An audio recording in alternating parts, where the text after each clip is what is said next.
drew me to make the films? Well, it was a cumulative evolution of how I reached my third documentary. You know, I started making my first film back in 2002, which is called Yoga Unveiled.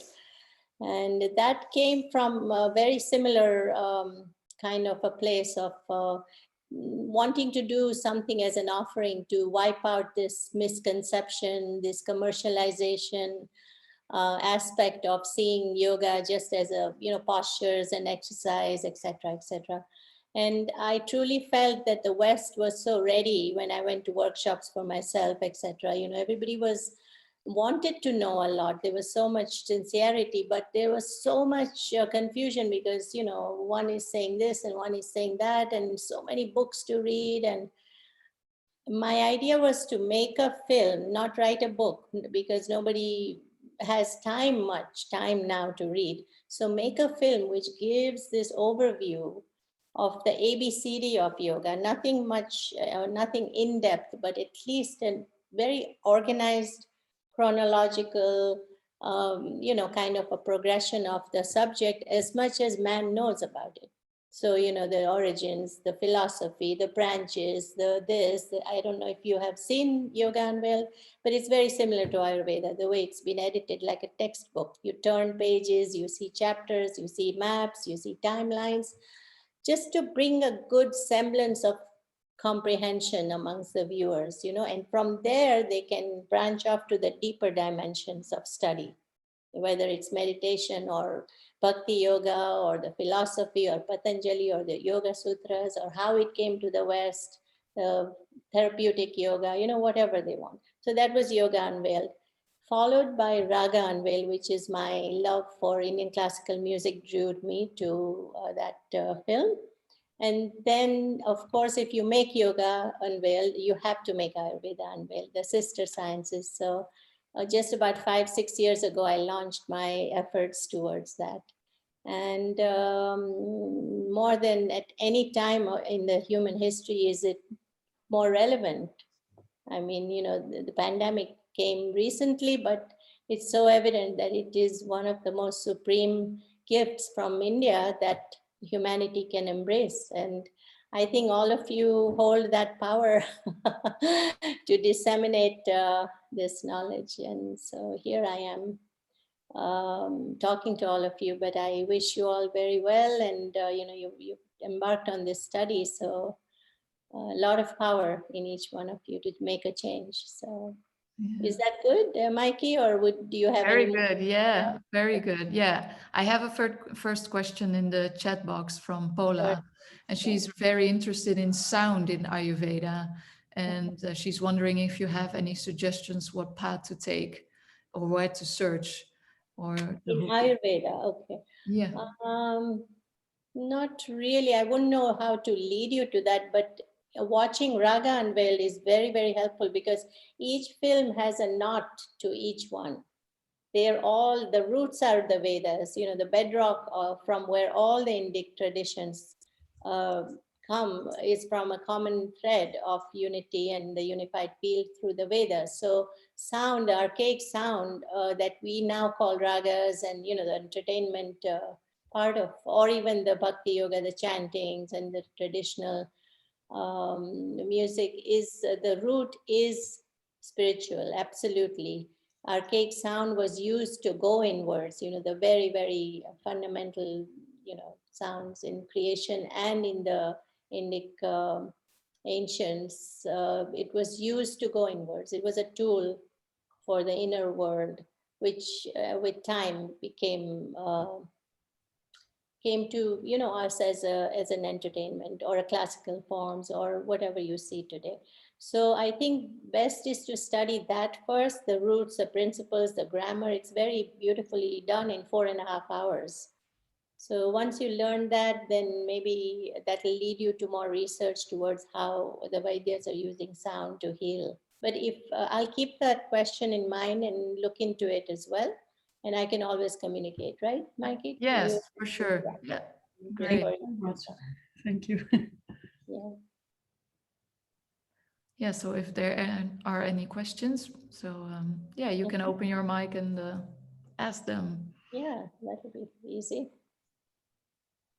I'm glad you started the subtitles because some of them have very heavy, not very, but quite heavy Indian accents. So Yeah, they were very nice to have. Yeah. yeah. So is this the first year class, who we are seeing here? All years, yeah. The So next it's year. mixed of 1 to 4. Mhm. Not everyone is here, but yeah, so it's different years. Yeah. And you've covered the first part of the film, you said, right? They've seen it. Yeah. We now covered all parts. So this is the fourth night we're doing this. Wonderful. It does require multiple viewings. I mean, every time you watch these, all the films are so packed with wisdom, and you will find new gems and new information. So do watch them over and over again. Yeah, I think it's very good to watch it over again. Yeah. Is So I thought, everybody from all over? Sorry, do you have a question? I know, On, I think Ava had a question. I saw her sure. opening her mic. Please do. Please go ahead, Eva. Hi, Geeta. Hi. First Nice. of all, thank you so much for creating and sharing this documentary. It was You're truly welcome. amazing to watch. Yeah, very inspiring. So thank you so Thank much. you. Yeah, you're not. Um, I was wondering because you've been speaking obviously to so many incredible Vaidyas and people who work in Ayurveda and the real experts. Like, how do you make this selection of people? Like, who do you want to speak or not, and why? And yeah.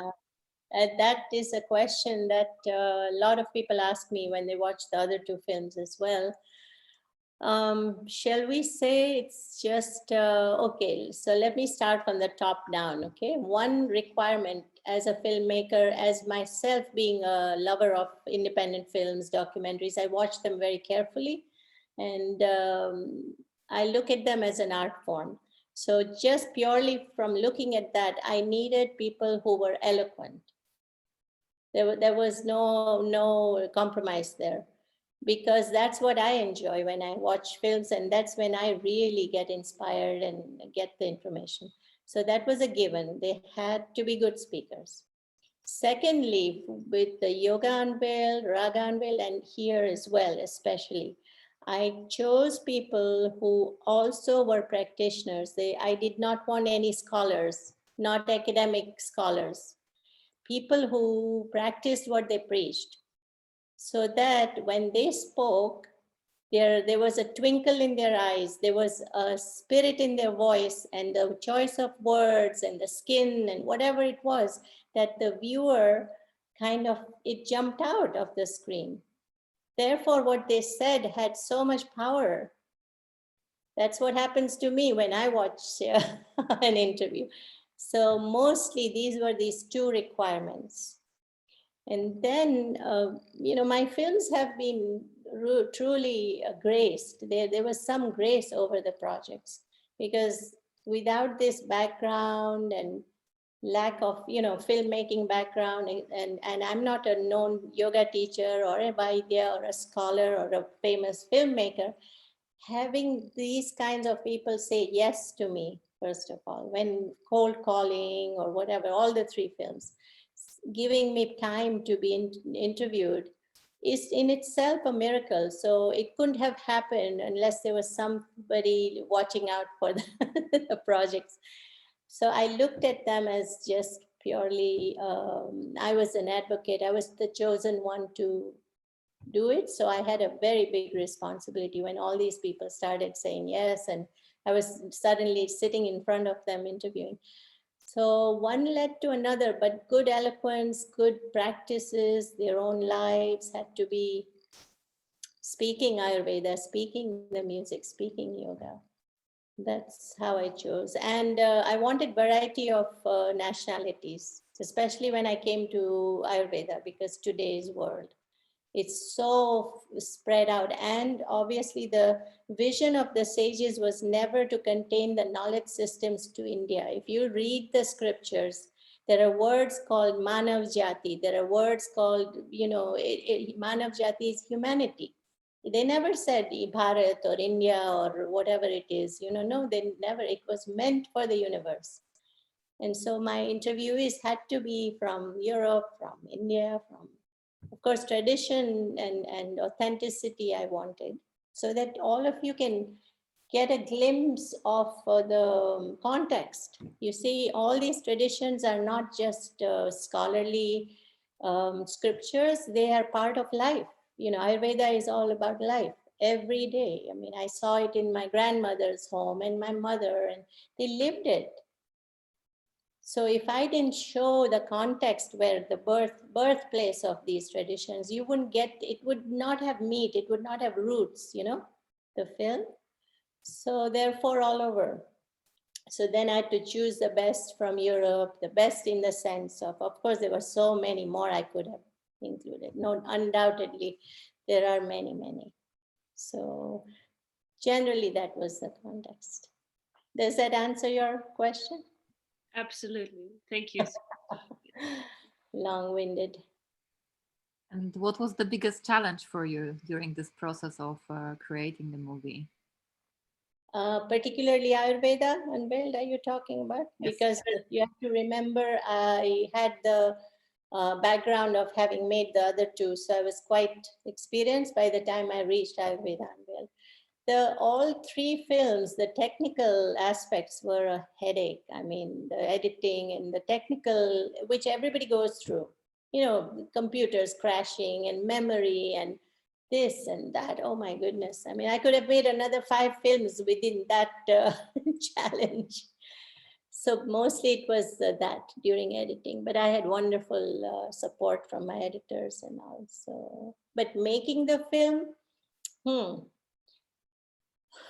if one has to take up such a project, that it requires a lot of physical prowess. There's no doubt about it. You have to be strong and you have to be persistent and you have to see the end. You know, it took 5 years, but I was always excited about the end. I never felt I want to give up or nothing of the sort. So that was in place. You know, I'm very physically fine. I mean, traveling all over the world and, you know, filming for 13, 14, 15-hour days and dusty roads. And, you know, we were all over.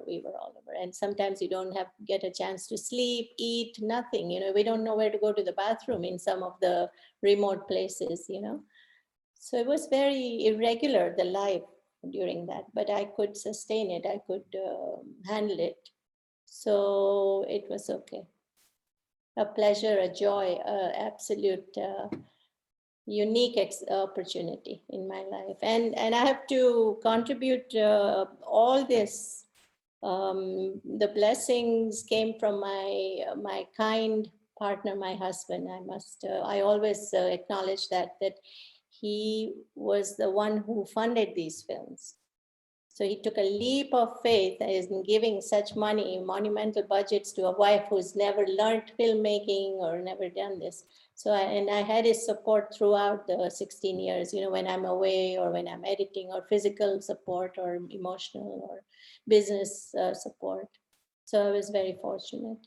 So the challenges were very little, let me put it that way, believe it or not, hardly any. But I guess you also learned your lesson during this process. Yes, absolutely.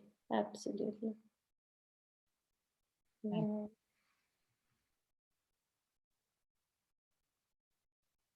So having seen the film, I do have a question for everybody.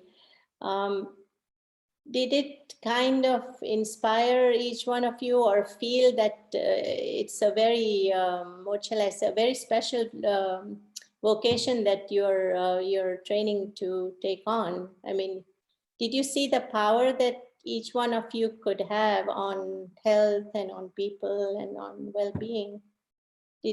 Does that come through, or are you questioning, you know, being from the West or Europe or so, are you questioning yourselves sometimes, why did I take on this 4-year program? What am I going to do with it? Does that arise, or?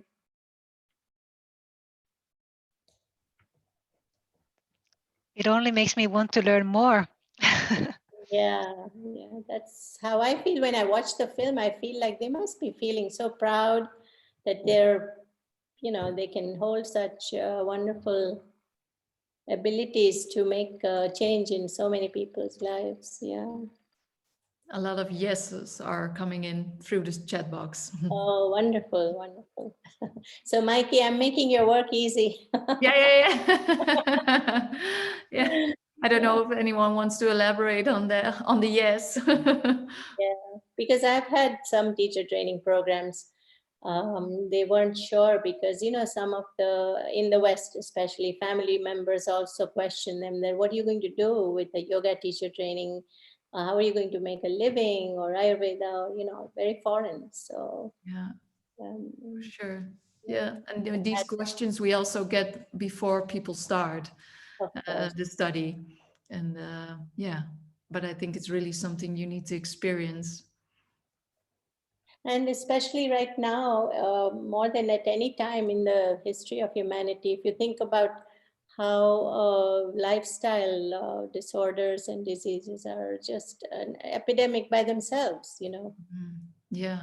And you heard Dr. Martina say that Sadhguru in the film says it's not about prevention or cure, it's about just making this body work at its best and empowering our systems so we don't get sick. And so to teach people that, through Dinacharya, Ritucharya, it's so simple. It's common sense, simple, simplicity. Everything is so packed that realize. May I ask a question? Of course, of course. Yes. We're waiting. Yeah, my name is Jahan. I want to thank you very much. It was really beautifully made because Thank you. I mean, the image is just, yeah, very nourishing and delighting. And of course, the text and the ideas and what was shared was very moving as well. Mhm. I was inspired to see so much Kalaripayat. I'm a Kalaripayatu teacher and practitioner. And I was wondering how come there was, I know that Kalaripayat shares the Magma Therapy with Ayurveda, but is there any other reasons why you were especially drawn to Kalari? No, I don't practice. I don't, but it's very integral part of, and also quite lost. So I wanted to give it the tribute to it and remind people that this is something that is so important for even when you look at it from a perspective of treatments. So to see, there were quite a few aspects here that were right now you would say, why would she put it? Not you, but I'm saying the world. When I have 5 hours, why did I bring the chapter on Guru Shishya? The master disciple tradition, which is the hallmark of the entire Indic knowledge systems. And Guru is quite misconstrued at so many stages or understanding of the West. But if you really understand the essence, that principle can be brought to anywhere in the world. No matter what context, it doesn't have to be in India, but you have to understand the principle of how knowledge works. It's almost scientific psychology, how the gurus emptied you through, de-egoed you, in so many ways so that knowledge can have a place within you, the principle. So like that Kalaripayattu, it's people have no idea of its connection to therapy, and also I want people to be inspired and to look into it. It's a very powerful system of therapeutic, as well as if you practice Kalaripayattu. I think Europe has lots of teachers, and now America is. My son has a teacher here. Thrice a week he goes to Los Angeles to learn from him. He's from Very nice. So I wanted to ask with relation to that, I missed one of the chapters, the second one. Did you also mention Indian dance as a form of healing? Like, I'm wondering what place Indian dance, which has all these mudras and the rhythm and the music, would have in respect to Ayurveda. I haven't connected those two, but essentially all ancient, as I said before, all ancient Indic knowledge systems and arts and traditions have a very deep connection. If you study them and read, there's always going to be cross fertilization and overlaps like you won't believe. Obviously all that is healing, there's no doubt about it, but then the sounds and the ragas and the dance and the mudras and the kalari, I mean, there's just no end to it. So you'd have to separately study each, or but I haven't, Yes, no, to yes. answer the question, I haven't, but they're absolutely connected. There's no So is doubt. it for the next film? Is it for the next film? I would love to, because It would be wonderful. I would love to, but I don't have any plans yet, but who knows for the future. Okay. You're very All right. vibrant. Thank you very much. You're welcome. Thank Yes. Have There's- you had a chance to listen to any of the speakers from the film live in Europe at the school before the pandemic, or as teachers, lecturers, maybe on Zoom, right? Mikey, we might have had some of them. Yeah, on Zoom we had. And so last week we had Claudia Welsh. Oh, okay. Yeah, So wonderful. that was very nice. And yeah, I think it was all before the pandemic. And I think a few students as well had classes from different teachers. So yeah, Independently good. yeah, Dr. Svoboda, I see. Yes. Yeah, and there's also a question from Yanamik. Yes, go She ahead, asks if there is a place you visit which you could highly recommend to integrate our study knowledge into practice for a few weeks or a month. A place. This would be during your training, is the question? I think Cohen would be, or Mikey would organize that, right? Yeah, of your we organize internships, so I think it's outside of the study as an extra. Yeah, It's an extra. yeah. Well, right now I wouldn't recommend any travel, but when the times are better, you should definitely visit India and see what you are seeing, or in the film, or what you're learning, see how it's laced within the lifestyles as well. Of course, India is fast changing. Don't take me wrong. The internet, advent of the internet, everything is traveling, lifestyles, food, everything is changing fast with the middle and upper class people. But you will still, if you go to the rural areas, Kerala would be a very good place, South India, Tamil Nadu, you will see a lot of authentic applications of what you learn into real life. I must emphasize that, no time in the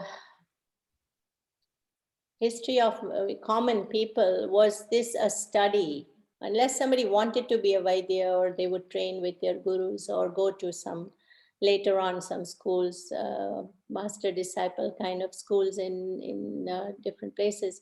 But Ayurveda and yoga and all, it's so integrated into life. Like my spice box, every household has a spice box, which is a medicine box, which the grandmas knew, the folk medicine, which I've covered in the films. I mean, in the film, right? So it wasn't a separate study. That was the genius of the sages, that they really brought it into mainstream. Yeah. And do people in India also know why they use certain things in their lifestyle, or is it? The older generations do. The younger ones are going through it. The wind is blowing always from the west for us. Yoga went down, then the west started doing the physical yoga. Now India, every corner there's a yoga studio, etc. So now the younger are learning. There's a big wave of interest in Ayurveda and all, from the commercial aspect. But they're learning more through book knowledge and workshops and this and that and the internet. What I'm talking about is intuitive knowledge, which was disseminated through the public, through the people, the mothers, the grandmas, and the wives or the mothers who were in charge of the kitchen were very important in keeping the family healthy, because they held the possibilities of how a spice will work or what vegetable to cook during one season or not to cook, or the combination. So they held a lot of power, right? Mm. So therefore it was passed down. The mothers would teach the daughters. So, Yeah. yeah. Nice. It's quite clever, quite clever. Genius. I think it was a fantastic dinacharya, why everybody woke up with the sun, everybody did, bathe and meditation, and it was simple things, neti pot and all was part of life. Of course, now it's going away very quickly. Yeah. So when you go to India, you will see this, if you are observant and see how it's intertwined in life, daily life. And that's what we need to do here. We don't need to do separate practices and all. You watch TV, you sit on the floor. So you open up your hips and you just, just use the ground more. And that way your heart will also get strong, because every time you go up and down, automatically it's cardio in essence, so, or use natural foods or fresh foods and cook your meals and know the combinations of the spices and all. Yeah. Bring it to real life. Yeah. Mm, Yeah, Namik, does that answer your question, or do you want to know more about it? more, You yeah. can let us know. Maybe she was referring to some clinics, maybe, or Yeah, some that's the Ayurvedic top center. one. Yeah. No, I know I went all over the place, but clinic or so. Let me think about it, like the other question. I'll Yeah. definitely, the Ayurveda and sound, I have to connect somebody with that, and then the dance, and yeah, I'll look into it for sure. Yeah. But for now, there's no question. Maybe a year, 2 years, stay away, be safe. Yeah. Yeah. Any other questions from people? Please do. I just want to say one thing. Gita, thank you also very much for making this wonderful film. I wanted to tell you another question. First of all, I want to tell you that when I saw the first episode, I was very touched, and I really, after the session, I had to cry, and was from because it really moved me, and connected me with the sacredness of Ayurveda, and then thank you for that also. Most welcome. Sometimes happens this feeling happens to me. Sometimes I will get overwhelmed with when the sacredness reaches and comes close, and that was one of the moments that happened when I watched your film. Thank you. No, it's very natural. I've had, when we've had public screenings, I've had over 400 so far of all the other films as well, theaters and, different venues, smaller. And people come and they hug me, they're crying, they bring flowers. And I say to them, really, I feel like all these traditions, I feel they really make us celebrate our own inner spirit and our own inner, they remind us that we can make it in this world and we have it in us. So no matter where you are, maybe you're down, depressed, or very happy, or wherever you are, it just elevates us to feel that, that we are celebrating our own inner spirit. That's what these traditions are all about, empowerment, self-empowerment. There's no gray cloud in the sky when it comes to yoga, Ayurveda, really. If you're here, they'll take you here. If you're all the way, it's no matter where you are, you'll always be a little bit ahead if you rely on it or if you really bow to it, the traditions. So I think that's what happens when you see it. But I had to bring that spirit over. If there's one thing that I would ask you to observe is that from time to time to time, I repeat these. There's a subtle editing trick that I've used, is repetition of the spiritual aspects of things. You'll see there's repetition so that it sinks in. So maybe you got to that point where you saw that and it worked on you. I must say, and that's exactly what I wanted to say now, is that I saw was very beautiful that in the end you brought your grandmother, right? Yes, my grandmother and my mother. Yeah. Ancestors. And yeah, I thought that was also, it also touched me in that same way. Yes. This, yeah, acknowledging the ancestors that that made this that passed this from generation to generation. Right. Right. And it was interesting because I was reading this week also something that medicine was always very close to the kitchen, very close to women, and then when Western when medicine went to the university and women were not allowed to go to the university, is the male took over and went away. And I thought it was interesting. I never thought about this before. I thought it was interesting. Some feminists might have written it. I haven't heard that, but yeah, because it's a patriarchal society. So automatically there were more men in colleges or academia and all, no doubt about it. I never thought about this too, that in the beginning women were not allowed to go to the university, and then medicine became a university study, and then there were now there are more women than men in India in the medical schools. Yeah, but patriarchal. But I must correct one thing, that the women had a lot of contribution to the homes. You know, on the face it may look to the West that it was like they were suppressed or not, or something like that, but they held the forts like anything. They held the homes, they kept everybody healthy, they managed I mean, one of the most important things is that, you know, they kept the ambience, and they were quite devoted to families, children, motherhood, parenting, you know.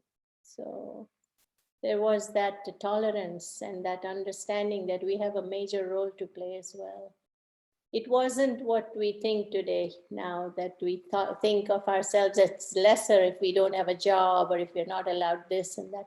They embraced it with a grace that this was also a very important role, to be running the home and taking care of it as best as they could. So it's a glass half full, half empty kind of a thing. But I saw the women in my ancestors and lives, they're beautiful. I mean, a breed apart. My grandmother never went to college, but she learned to read from my father. And then the books that she read were so practical, on very simple folk text, which was on Ayurveda, how to eat, what to choose, the seasonal diets, and she learned it. And she would feed us the seasonal things, and she knew the principles so well, which combinations not to mix, etc., etc. So there was this commonsensical approach to life. It wasn't this book knowledge and this and that only. So there was a tremendous grace, tremendous tolerance, tremendous devotion to the families, which is very inspiring to me. Even to this day, I think about that aspect a lot. Yeah, me too. Thank you. Thank you. You're welcome. You're welcome. Anybody else?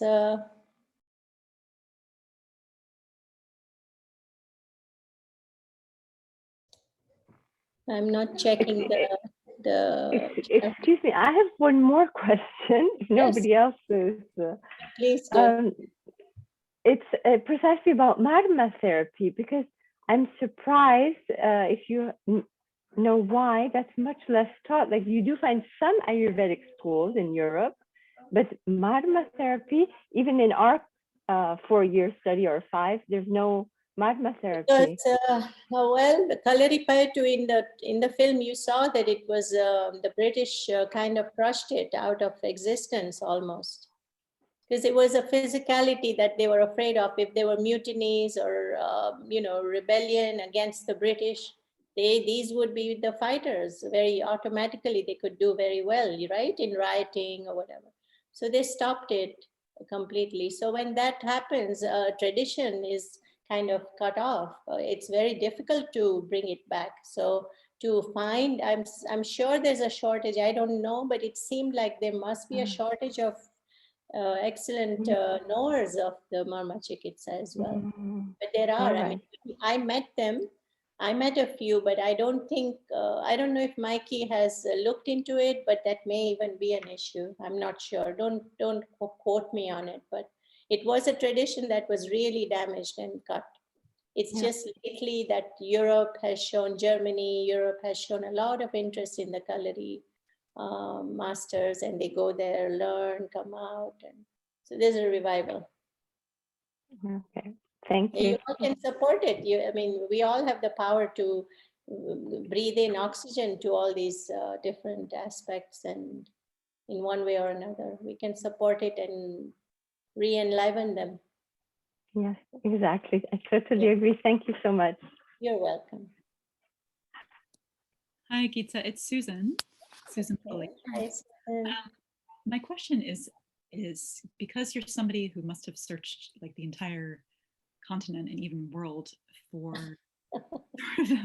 the headliner speakers, like people who are really excelling in their field and who can communicate Ayurveda in such a connected way. I'm wondering, for a long, long time, like you said, the physicians who are coming out of BAMS education, for example, are even now more women now. But I see that, so I just kind of want to get a little bit more, where can I look for the female physicians who are really, really excelling in India itself? Here we have a balance of power in a sense by sheer numbers. Females who are interested in Ayurveda in the West. Like it's not so, they're not being like lifted up as strongly in India, but they're practicing. And they're exceptional. So I'm just trying to figure out how to tap into the female practitioners, right? Is that what I heard? Yeah, correct. I never looked at it this way. So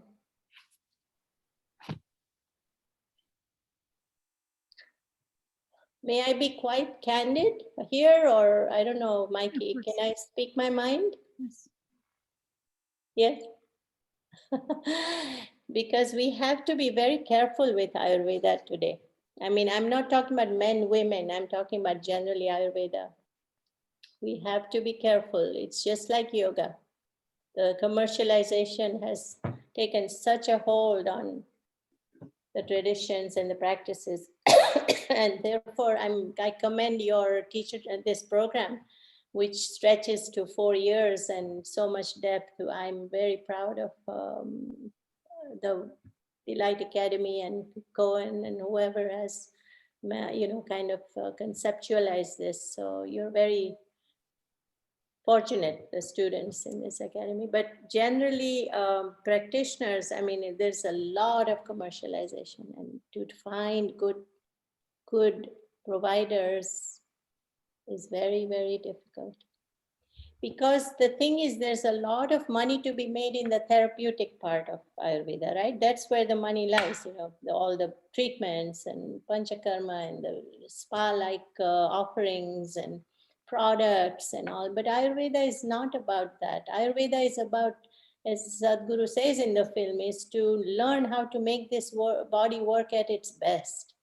Which requires nothing more than commonsensical awareness as to how we should live with the principles of nature, the Panchamahabhutas. I've covered all that. So we've come so far away from all that because it's a capitalistic society. America sets the tone to all this, unfortunately.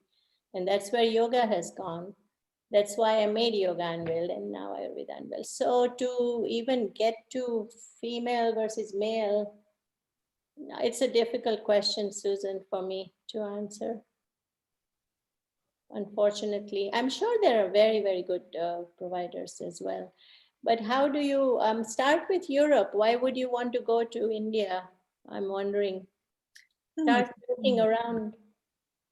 Having been in the field for a long time, I'm not necessarily seeking out, but I'm also looking at like, when I've visited India, I've seen that there's so many young students who've just come out of BIMS and they've become physicians, and yeah, I just observe, because it seems like people who are having the most success, and maybe that's what you're pointing out. If it's even like the schools, even these programs are becoming so allopathic in their orientation, unfortunately.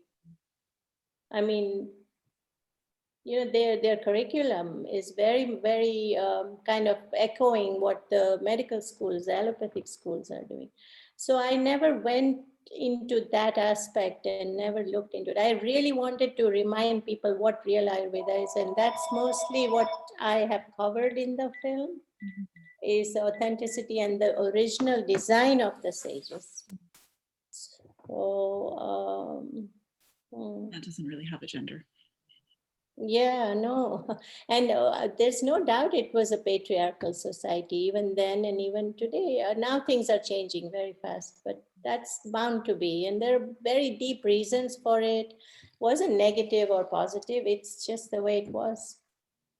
Because there were reasons for that, culturally, socially, geographically. If you look into it, there were very solid reasons.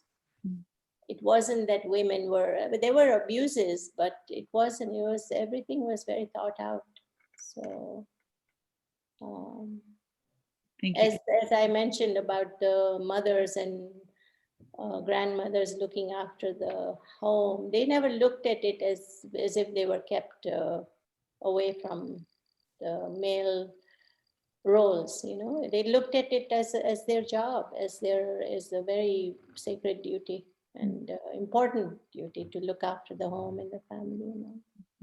So Well, thank you for the film. It was I can echo what Patricia said. It was very rejuvenative. thank you. And if I come across even the answer to your questions, I know what I'm supposed to look into. The 2-3 places where I wasn't of help, I will definitely bring it to your attention for sure.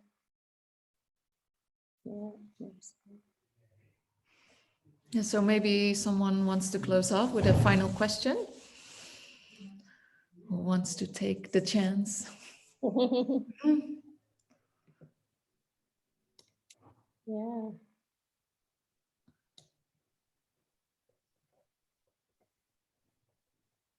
There's already a lot of thank yous in the chat box for the movie and for your talk.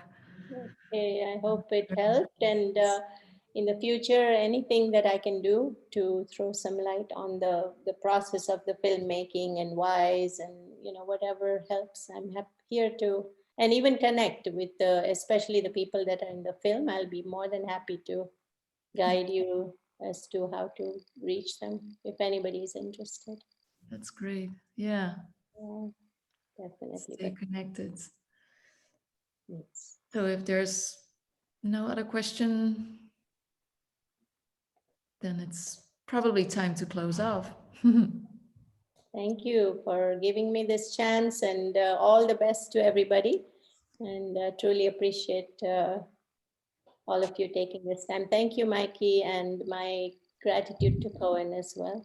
Yeah. Thank you. Thank you We'll so be in much for touch. being here. Yeah, let's keep you Thank stay. you. Thank you very much. Namaste. Thank you. Thank you. Thank you so much. Thank you. And also Mikey for your nice mentoring it and Thank you. Thank you so much. lovely, really very lovely. Thank you. I can tell. I can tell. Have a nice evening, everyone. Bye-bye. Bye. Bye-bye.